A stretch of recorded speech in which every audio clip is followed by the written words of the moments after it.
Welcome to the Innovative Revenue Leaders Podcast.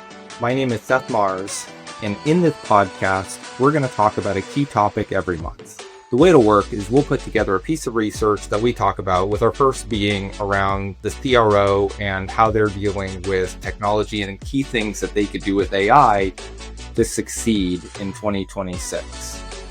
With this piece, we'll bring on 3 revenue innovators that will talk about this topic, provide their own feedback, their own insights, and then we'll finish this by doing a podcast where we bring all of this together. And then the next month, we'll pick a new topic and do the same thing.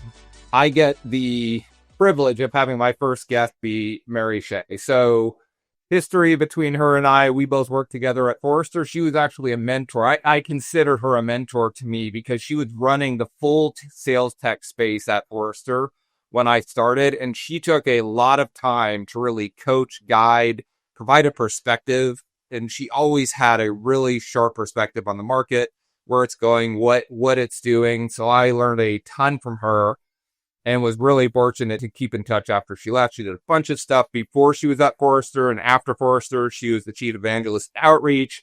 She was co-CEO at Mediafly, and now she's founded a company called MirCap, which is revolutionizing a new category called the AI teammate.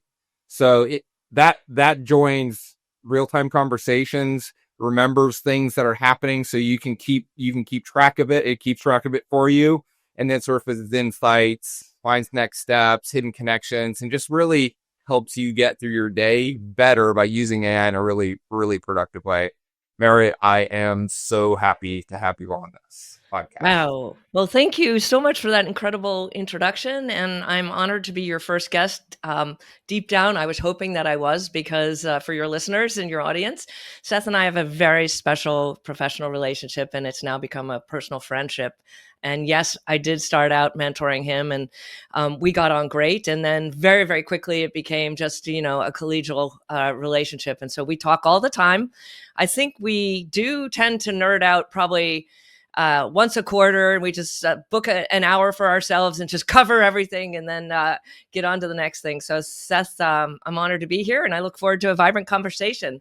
Awesome saying. So, from a sales perspective, we talked a little bit offline about how you're using PLG. How do you see sales fitting into that motion in the future? Because it's almost growing so fast, the sales team couldn't even scale fast enough. So could you tell me a little bit more just around how do you drive sales in some of these fast things? How are you thinking about that at MirCap? And then where do you see the sales person and the evolving and coming into that picture to help drive sustainable growth? Sure. Great question. And, obviously we have a number of different revenue streams, right? Any company that has designs on growing as quickly as you said, we're not going to just grow by PLG alone or direct sales motions. So your question and timing is really perfect, because yesterday we actually closed our first commercial deal. Congrats. And it's an enterprise deal with a university that is going to be using MirCap, and we're going to pipe in some proprietary data that will allow them to really up-level their development initiatives. And so thank you. So we're the brains behind that. My founder, Ralph Schoenbach, who I met as a Forrester analyst many years ago, Seth, he is very strong on proprietary data and has just a lot of different ideas of things that we can do to customize the app for larger enterprise sales. And so we got this deal through a channel partner that we're working with. So, I think it's about really understanding the motions of the different channels that you want to go to market in. On PLG side, I'm always trying to learn. And at this point in my life, I'm not trying to learn how to be a CEO. I'm trying to learn how to be a social media marketing manager. So, same these days, right? To a certain degree, right? They're all the same, right? So you can't be like, oh, I have a person for that. You are the person. So, I'm driving and brand building along with my colleague, CMO, and, we're just driving, hopefully, unique and individual user adoption. Ralph's going after some of the channel plays so that we can get enterprise deals really quickly. And then once we do sort of the top down, bottom up approach, Seth, then we'll bring in B2B sellers. And I would see, depending on how quickly our trajectory goes, that would be sometime mid 2026, the end of 2026, or even early 2027. Yeah. I mean, what you just basically said, I mean, to a certain extent, you and Ralph are the sales team. You're the sales team. You're going out and you're leveraging AI to maximize that, maybe working through a channel, but you're using a PLG motion. But push comes to shove, you guys are out. You're going to be the one knocking on the door with these customers and showing them the value of their product. Totally. And we can do that because we have so much damn leverage with MirCap and with AI more broadly, which sort of brings me to I think it was your 15% number. And I'm like, damn, that number's too small, friend. But I understand that's where we're at. Yeah. It's so interesting because I mean, it just seems like the same play, right? You would do that as a founder, but there's no way you could scale yourself enough. So eventually you would have to expand out, but now you have tools around you to really bring this together, which kind of goes to what we were talking about, kind of circling back to this report. And now I'm going to have you like take your founder hat off, and we're going to geek out around like just some of these things that we talk about still. I mean, because when you left Forrester, your research didn't stop. The work you didn't stop. It tapped into the industry and working in it for years. So when we wrote the report, we talked about like 5 non-selling activities and just getting a reduction. So when I was going through it, so I'm thinking like, if I could just there are 5 things that you're doing that are non-selling, but they contribute to selling. So that's always been the hard part for most companies. They all say, oh, wait, you're only spending 29, 30, whatever the analyst firm says is time spent selling. And you have all this stuff, that time you're spending prepping, and people are like, well, I just need to move that, but they don't really have a way to do it. And they don't realize the importance of it. Now, when you look at those 5 things, like, do you think it's feasible when you look at it? Because I looked at it and go, okay, I get 1% off of each of these. It's like 10% each. And that in turn allows you to drive leverage. Like, what's your thoughts around that? Well, first of all, congrats on launching your first report at Sandler. It was great. And of course, I love your charts and your visuals and, the way your mind works.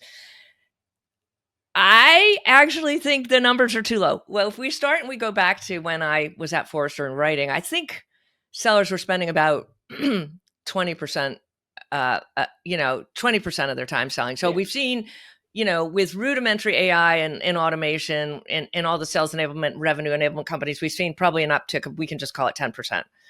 So now here we are, and we're saying, okay, they're spending 30% of their time selling, but my gosh, I see a world in the not too distant future. And I was writing about this in 2017, 2018, where you have a very, very small sales force. They are armed with top tier technology. So, an incredible tech stack.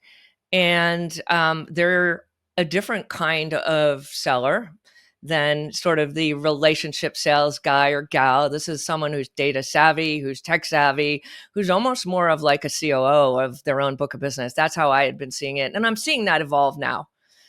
It was interesting back in the day, I called for B2B sellers to be working 3 days a week and making more money than they ever made before and being more consultative.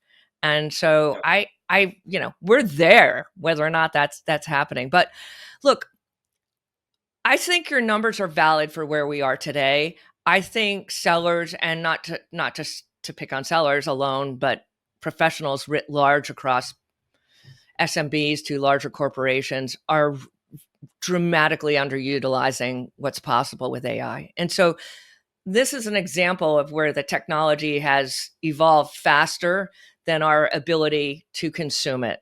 And even our ability outside of the business world as a society to really think through some of the really serious implications of this very exciting technology. And so when you saw that, I think that was the MIT report that came out that, it was like, nobody's getting value out of this stuff. And I'm like, I get it. The tech is ahead of people.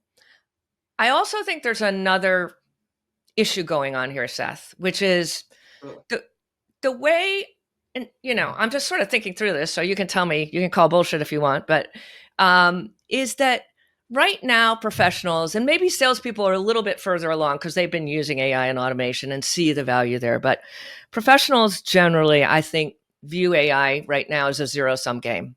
Either they block the AI and get another 2 to 3 years of hugging their job, right? Everyone's a job hugger right now. So they kind of block it politically and find ways to not adopt it, or it's too difficult, or it doesn't map our workflows and our processes, whatever it is. And then you have the other side of that coin, which is, the AI is going to win. Like you're just going to take everybody's job and it's going to, and I think that folks are really missing the point, and that's one of the reasons we're behind in terms of realizing the true ROI, because we're kind of still jockeying for that power play. And if you think of the Venn diagram, the magic happens when we're collaborating and working together and bringing the humanity and the personalization into the process. And so I'm not surprised with those numbers, but I will say they're dramatically under what they should be or could be. Yeah, I mean, like one of the things, and one of the premises that I have, like, do you know a single company with their sales force that goes, with their sales team that says, we have our market blanketed, we can't do anything more? So it's like, it doesn't have to be a negative sum game, because I would argue, at least right now, I mean, we don't know what's going on in the future, and there's all sorts of hyperbolic things, some of it true, some of it we Right. don't know. But like, my perspective with it is, I've never run across a company that says we've got our market on lock, it's tapped, I don't need there's Yeah. no value in additional resources. So take that 5%, applied it to that, and it just allows you to be, you can grow faster doing this stuff if you embrace it. And that's like, you've seen it, you mentioned it there, like, instead of pushing it away, embrace it in, and then you'll start growing faster than your competitors, even if you have similar sales buys. And then it exponentially allows you. That's like I think your point is really valid. Getting in that mindset is the mindset needed to really make this work. And if you're not in that mindset, well, we're already seeing it, right? The only places that happen is where there's true, obvious use cases. It's almost all like coding and development, which you Yeah. have people Yeah. who are willing to use it. So yeah, it's a great point. Okay, I have one more question for you that I want to ask. So you've been in this space and you've watched and spent a lot of time evaluating sales enablement vendors, talking to customers that were using sales enablement. They've never, ever been able to come close to proving an ROI or the value that you get from sales training and the work that you do to invest in your sellers to make them better. With all this tech, with all this AI, the ability to actually understand what's being said, do you see that changing? Are we finally at this point where that is going to change? Well, that is a tough question. And it's a persnickety little issue there, isn't it? This ROI in our world. And I think about it when I started covering social media at Forrester as an analyst. And, I was so convinced, and a lot of people were as well, that this was sort of a new direction for sellers, a new way to share content, to engage, to not necessarily chase one-to-one, but to add value. And those companies that we followed at that time, they couldn't produce an ROI to save their soul. And the only CROs that actually bought those solutions were the ones that just sort of had this visceral belief that Yep. this is where things were going and it was the right direction. I Yep. think it's still really tough in sales enablement, even though that's a mature category, Yep. to really clearly come up with these ROI metrics. And when I see them, I honestly, Seth, I kind of don't believe them because I know how difficult it is. I don't think we're going to see good ROI from generative AI and automation in the short term at a scale level because we're still dealing with that friction that we talked about earlier, adoption, and even just the learning curve for folks, right? So there's tech exhaustion that's out there. I think we'll get through that in the next 2 to 3 years. A lot of people will fall by the wayside, and then there's no reason why we can't drive very clear quantitative ROI metrics with the AI helping us do so. Yeah. but we can't get those metrics until we lose the friction and get the adoption. Yeah, I mean, if you're not willing to change, then none of this stuff, it kind of goes back to what you said at the beginning. If you're not willing to change, then none of this stuff is actually going to help you. You can put AI in front of whatever you're doing or put an AI tool like tech stack. But if you're not willing to change to take to take advantage of it, yeah, it's never going to work. Yeah, it's interesting. I have been inviting some different professionals to participate in my thought leadership series called The Ways We Work. And I had Dustin Brown, who is one of the top B2B enterprise sellers I've ever known. He's great. Yeah, you know him too. And the way he uses AI, he is maniacal. And he's like, it's not going to make me a better seller. Like, if you're not a good seller, AI is not going to necessarily make you a better seller. But what he said is, it makes me a machine. And so when you think about, sort of the magnitude of those ROI numbers, having 5 sellers who are absolutely machines, and by machine, I'm not saying that it's a transactional type of sale. This is like a machine, and he dumps in, his, earnings reports, earnings calls, all kinds of research. Within an hour. Right. And then the AI will sort it all out for him, and he can engage with the highest level of personalization at the C-suite. And so, anyway, it's interesting. Yeah, for sure. Mary, I'm not going to take any more of your time. I really appreciate it. It's always great to talk to you. Always great to go through these things with you. And I'm sure we'll be talking again. Well, you and I will be talking it for sure, but I'll probably be reaching out to you to have you back in the near future. That sounds great. And right back at you on that as well, Seth. Thanks so much for the opportunity.